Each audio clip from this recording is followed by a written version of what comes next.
Jakobi, edhe pse në shikim të dobësuar, bekon bijtë e Jozefit, Efraimin dhe Manasin.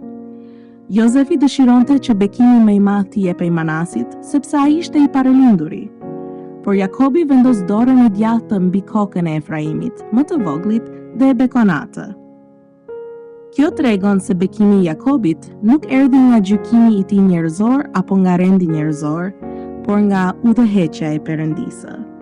Edhe pse shikimi fizik i ishte dobësuar, aftësia e tij për të daluar shpirtërisht nuk ishte venitur. Dalimi shpirtëror nuk vjen nga ajo që shohin syt apo dëgjojnë veshët. Ai vjen nga dëgjimi dhe pranimi i fjalës së Perëndisë. Një jetë e përqendruar te fjala e Perëndisë i jep njeriu aftësinë të dallojë vullnetin e tij.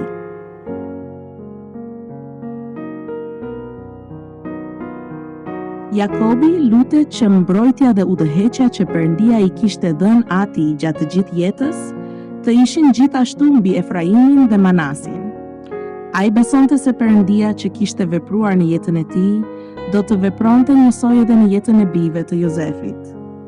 Prandaj, lutja e Jakobit nuk ishte thjesht një shprehje dëshire, por një lutje dëshmie, e mbushur me siguri dhe besim. Ai po shpallte në lutje Perëndin që kishte përjetuar vetë. Edhe ne besojmë se, kur jetojmë sipas fjalës së Perëndisë, e përjetojmë atë në jetën tonë.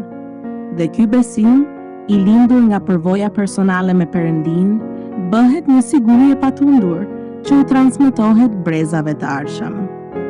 Besimi nuk përcillet vetëm si njohuri, por si dëshmi e një Perëndie të përjetuar në jetë.